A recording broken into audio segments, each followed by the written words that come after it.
दोस्तों, women education in ancient India इस video पर आप लोगों ने ढेर सारे कमेंट्स द्वारा रिक्वेस्ट किया था कि प्राचीन भारत के 64 कलाओं पर आपको डिटेल्ड वीडियो चाहिए। आज ये वीडियो आपके सामने प्रस्तुत है जो आपको 100% चौंका देने वाला है। क्यों? क्योंकि इस वीडियो सीरीज में हम प्रूव करने वाले हैं कि प्राचीन भारत में लिस्टेड 64 कलाएं किस प्रकार से आज भी 21वीं सदी में भी 100% एप्लीकेबल है हमारे सोसाइटी पर भी। इस वीडियो सीरीज के सारे वीडियोस को आखिर तक जरूर देखिएगा ताकि आपको ये अच्छी तरीके से रियलाइज हो सके कि ये 64 कलाएं ना ही सिर्फ इन मॉडर्न टाइम्स में मौजूद है, बल्कि ये कलाएं हमारे आज के मॉडर्न जमाने से भी कई गुना ज्यादा मॉडर्न हुआ करते थे प्राचीन भारत में। अगर हमारे चैनल का कंटेंट आपको अच्छा लगता है पर अभी तक आपने चैनल को सब्सक्राइब नहीं किया हो तो तुरंत सब्सक्राइब बटन पर क्लिक कर दीजिए और बेल आइकन को भी दबा दीजिए ताकि आप हमारा कोई भी वीडियो मिस न करें। तो चलिए शुरू करते हैं। आप सभी का स्वागत है इंडियन ट्रेजरी ऑफ विजडम में और आज हम सीधे चलेंगे स्क्रिप्चर्स के सेगमेंट में और पता लगाएंगे कि स्क्रिप्चर्स में क्या छुपा हुआ है। ये शब्द हम में से हर एक इंसान के अंदर छिपे हुए क्रिएटिविटी को दर्शाता है और कला उस क्रिएटिविटी का एक एक्सप्रेशन भी है जो हम समाज में सबके सामने प्रस्तुत करते हैं। हम मॉडर्न टाइम्स में इन कलाओं को आर्ट्स कहते हैं या स्किल सेट्स कहते हैं। ये कलाएं या आर्ट्स ही है जो किसी भी देश या सभ्यता का सही परिचय भी करवाता है। आज मॉडर्न टाइम्स में हम कलाओं को बाइफरकेट करते हैं जैसे fine arts, performing arts, applied arts, visual arts इत्यादि। पर सही मायनों में कलाएं तो एक्चुअली अनगिनत होते हैं, इनकी कोई सीमा नहीं है।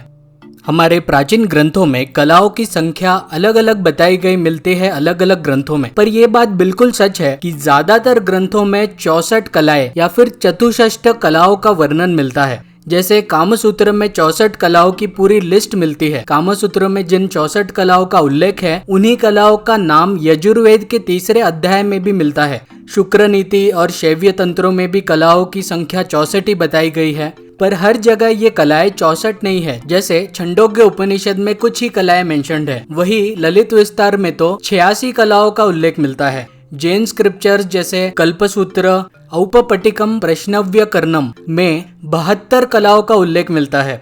अब तक आपको समझ आ ही गया होगा कि ये नंबर 64 कांस्टेंट नहीं है हमारे ग्रंथों में, क्योंकि कलाओं के भी सब डिविजन्स होते गए और कई कलाएं वक्त के साथ साथ बदलते भी रहे हैं। इसीलिए अलग अलग ग्रंथों में अलग अलग लिस्ट मिलते हैं कलाओं के। पर जबकि 64 इस नंबर के कलाओं के बारे में रामायण, महाभारत, विष्णु पुराण और भगवत पुराण में भी उल्लेख मिलता है, तो हम ये मान सकते हैं कि ऐसा कोई करिकुलम होता होगा प्राचीन काल में जिसमें एक सीखने वाले व्यक्ति को 64 कलाओं का टारगेट दिया जाता होगा शिक्षण संस्थाओं और महाविद्यालयों में या राजघरानों में राजकुमारों के लिए।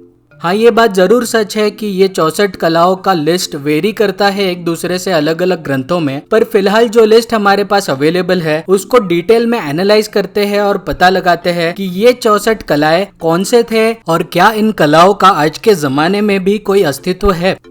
अब दोस्तों, जो कलाओं का लिस्ट हमारे पास है, अगर सीरियल वाइज हम जाएंगे तो बहुत कंफ्यूज हो जाएंगे। तो इन कलाओं को अच्छे से समझने के लिए इनको हम ग्रुप्स में डिवाइड करेंगे जिससे आप सभी को इन्हें समझने में आसानी हो। इन कलाओं का ग्रुप्स में डिवीजन आपको स्क्रीन पर अभी दिख रहा होगा।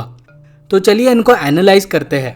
पहले ग्रुप को हम कैटेगराइज कर सकते हैं जिसे हम आज परफॉर्मिंग आर्ट्स कहते हैं, मतलब ऐसे कलाएं जिसे परफॉर्म करना पड़ता है अक्सर स्टेज पर दूसरे लोगों के सामने। इस ग्रुप में 7 कलाएं आते हैं जिसमें पहली कला है गीतम, जिसे हम आज संगीत विद्या कहते हैं, यानी गाना गाने की कला, जो कि हम जानते हैं कि ये कला भारत से ही उभरी है प्राचीन काल में, क्योंकि हमारे प्राचीन ग्रंथों में सबसे पुराने ग्रंथ वेदों में संगीत का वास है। पूरा का पूरा सामवेद और उसका उपवेद गंधर्व वेद ये साक्षात गीत विद्या ही है। इनफैक्ट ऋग्वेद को गीत की तरह ही उच्चारित किया जाता था प्राचीन काल में और इसके 3 प्रकार भी होते थे, उद्दत, अनुदत और स्वरित। सिर्फ वैदिक ग्रंथ ही नहीं, ग्रंथ जैसे पंचतंत्र और नाट्य शास्त्र में भी हमको पूरा साइंस समझाया गया मिलता है गीत विद्या के ऊपर, जिसे हम आज मॉडर्न टाइम्स में म्यूजिकोलॉजी भी कहते हैं। 13वीं शताब्दी का ग्रंथ संगीत रत्नाकर जैसा शायद ही कोई ग्रंथ पूरे विश्व में होगा जो गीत विद्या पर इतनी डिटेल्ड विस्तार टेक्निकल जानकारी देता हो। उसके बाद वाली कला है वाद्यम, यानी विभिन्न प्रकार के वाद्य बजाने की कला। अगर आपको लगता है कि ये वाली कला नॉर्मल कला है जो शायद सारी सभ्यताओं में देखने को मिलती है, तो आप गलत हो, क्योंकि इस कला से संबंधित हमारे ग्रंथों में बहुत आधुनिक जानकारी मिलती है जो अन्य किसी भी सभ्यताओं में नहीं मिलती। वैदिक लिटरेचर जैसे ऐत्तिरीय ब्राह्मणाज में हमें म्यूजिकल इंस्ट्रूमेंट्स के बारे में डिटेल्ड जानकारी मिलती है। पोस्ट वैदिक इरा के ग्रंथ जैसे नाट्य शास्त्र, पंचतंत्र, मालविकाग्निमित्र और कथा सरित सागर में विभिन्न वाद्यों और संगीत में उनकी भूमिका का विस्तार से वर्णन मिलता है। वाद्यों की रचना, उनकी ज्योमेट्री और साउंड नोट्स तक उल्लेखित है।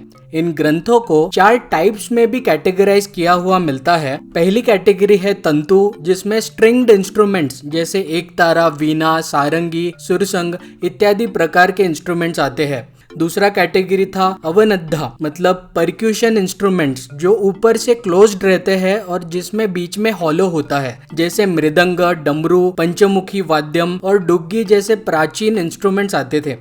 थर्ड कैटेगरी है घन, जिसमें इंस्ट्रूमेंट सॉलिड होते हैं जैसे घटम, चेंगिल, घंटी, घुंघरू इत्यादि। और फोर्थ कैटेगरी है सुशिर, यानी ऐसे इंस्ट्रूमेंट जो हॉलो होते हैं और उनको बजाने के लिए उनमें ब्लो करना पड़ता है, जैसे बांसुरी, बीन, इक्कलम और श्रुति उपंग जैसे प्राचीन इंस्ट्रूमेंट्स इसमें आते हैं।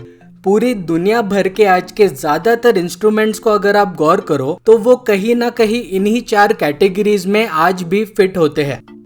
इस लिस्ट में तीसरी कला है वीणा डमरूक वाद्यम। ये कला वाद्य कला का ही हिस्सा है, मतलब वीणा और डमरू बजाने आने वाली कला। इस कला को सेपरेटली शायद इसीलिए करिकुलम में रखा जाता होगा क्योंकि इन 2 इंस्ट्रूमेंट्स को सीखने का डिमांड ज्यादा रहता होगा उस काल में। अब वीणा को ही देख लीजिए। वीणा इस इंस्ट्रूमेंट के प्रकार ही कितने ज्यादा हुआ करते थे। त्रितंत्र वीणा, सरस्वती वीणा, विचित्र वीणा, रुद्र वीणा, सागर वीणा इत्यादि कितने सारे। इसी से ये समझ में आता है कि ये इंस्ट्रूमेंट कितना ज्यादा पॉपुलर होता होगा प्राचीन काल में। इसके बाद वाली कला है उदक वाद्यम, जो कि वाद्यम कला का ही प्रकार है जिसमें कुछ ऐसे इंस्ट्रूमेंट्स बजाए जाते हैं जिसमें पानी का उपयोग होता है। इसमें से एक इंस्ट्रूमेंट है जल तरंग, जो काफी प्रचलित है, जिसमें अलग अलग साइज के कप्स में पानी को भरकर उनको ड्रम्स जैसे बजाया जाता था म्यूजिक बनाने के लिए। 4वीं और 9वीं शताब्दी के ग्रीक टेक्स्ट में भी पानी के इस्तेमाल से बजाए जाने वाले मेटल इंस्ट्रूमेंट्स के बारे में उल्लेख है, जो कि कहा गया है कि अलेक्जेंडर ने ये कला भारत से वहां ग्रीस में लेकर गए थे। आज भी कुछ शिल्पियों ने इस कला को जीवित रखा हुआ है। इस लिस्ट में अगली कला है, वो भी पानी से ही रिलेटेड है, पर इस कला को अक्सर लोग मिसअंडरस्टैंड करते हैं। इस कला का नाम है उदक घट। इसका मतलब होता है कि पानी के स्प्लैशेस पर म्यूजिक बजाने की कला। कंफ्यूज्ड?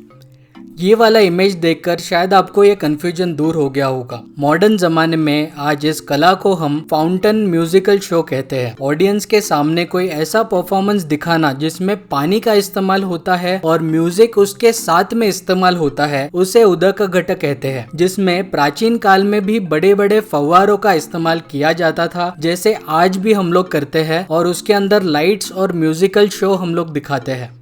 दोस्तों, लिस्ट में अगली कला है नृत्यम, यानी नाचने की कला। पूरे विश्व में शायद ही कोई देश होगा जिनकी सभ्यता में नृत्य को इतना ज्यादा इम्पोर्टेंस मिला हो प्राचीन काल में। नृत्य का पहला उल्लेख हमारे सबसे पुराने ग्रंथ ऋग्वेद में मिलता है। प्राचीन भारत में संगीत और नृत्य, ये दोनों ही कलाओं को एक इंसान के धार्मिक और आध्यात्मिक विकास के लिए भी काफी महत्वपूर्ण बताया गया है। शिव भगवान का नटराज रूप हो या श्री कृष्ण का शेष नाग पर नृत्य करना, हमारे प्राचीन ग्रंथों में इस शास्त्र का वर्णन हर जगह आपको मिलेगा। कौशितकी ब्राह्मणज में एक श्लोक उल्लेखित है, त्रिवृद्धे शिल्पम नृत्यम गीतम वदितमिति।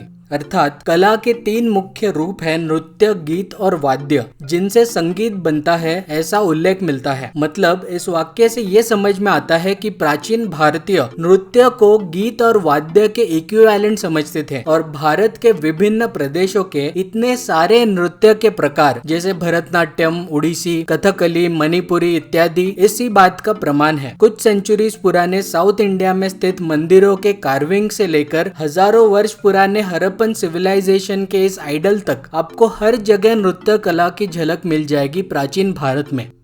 इस ग्रुप के लिस्ट में अगली और आखिरी कला है नाट्य विद्या, यानी आज जिसे हम थिएट्रिकल्स और एक्टिंग का आर्ट कहते हैं। नाट्य कला ये भारत में ही उत्पन्न हुआ है और हमारे देश के प्राचीन साहित्य इस बात को दर्शाते हैं कि ना ही नाट्य कला सबसे प्राचीन है, बल्कि भारत नाट्य कला में सबसे ज्यादा आधुनिक और उत्तीर्ण भी हुआ करता था प्राचीन काल में। नाट्य शास्त्रों के ग्रंथ, गीत, वाद्य और नृत्य, इन तीनों को संगमित करके स्टोरी के फॉर्मेट में थिएट्रिकल्स प्रेजेंट करने पर इतना डिटेल डिस्क्रिप्शन हमें प्रोवाइड करता है कि आज भी उन ग्रंथों में से एक्टर्स प्रेरणा लेते हैं। चेहरे के भाव से लेकर dialogue delivery, screenplay, costume design, makeup इत्यादि सारी चीजों का विस्तृत वर्णन उनमें मिलता है। उस काल में ये थिएटर आर्ट स्टेज पर परफॉर्म किया जाता था और आज के दौर में हमें इसी आर्ट फॉर्म को मूवीज और वेब सीरीज के फॉर्मेट में हम एंजॉय करते हैं। तो दोस्तों, ये थे 7 कलाएं हमारे पहले ग्रुप परफॉर्मिंग आर्ट्स में के। अगले पार्ट में हम चर्चा करेंगे 64 कलाओं के और 2 ग्रुप्स के बारे में, जो है विजुअल आर्ट्स जिनमें 3 कलाएं हैं और मेकअप एंड ग्रूमिंग स्किल्स जिसमें 7 बहुत ही इंटरेस्टिंग कलाओं का वर्णन मिलता है। नेक्स्ट पार्ट अपलोड होते ही आपको उसका लिंक नीचे डिस्क्रिप्शन में मिल जाएगा या यहाँ आई बटन में आपको मिल जाएगा, उसे जरूर देखिएगा। So that's all for today friends. दोस्तों, अगर आप इस चैनल के कंटेंट को पसंद करते हो और वीडियो टॉपिक्स के रिसर्च में मदद करना चाहते हो तो इस चैनल को फाइनेंशियली सपोर्ट करने के बारे में जरूर सोचें। वन टाइम कंट्रीब्यूट करने के लिए आप हमें गूगल पे कर सकते हो इस नंबर पे, और ये हमारा UPI ID है ITW@IDBI, जहां आप किसी भी मनी ट्रांसफरिंग ऐप से ट्रांसफर कर सकते हो। आप हमें हमारे बाकी सोशल मीडिया प्लेटफॉर्म्स जैसे फेसबुक और इंस्टाग्राम पर भी फॉलो कर सकते हो। जल्दी से कमेंट सेक्शन में जाकर हमें बताइए ये वीडियो आपको कैसा लगा। वीडियो को लाइक कर दें और ज़्यादा से ज़्यादा शेयर करें, और चैनल को अभी तक आपने सब्सक्राइब नहीं किया हो तो कर दीजिए और बेल आइकन को भी दबा दीजिए ताकि आपको रेगुलर अपडेट्स मिलते रहे। थैंक यू दोस्तों फॉर वॉचिंग एंड जल्दी मिलते हैं अगले वीडियो में।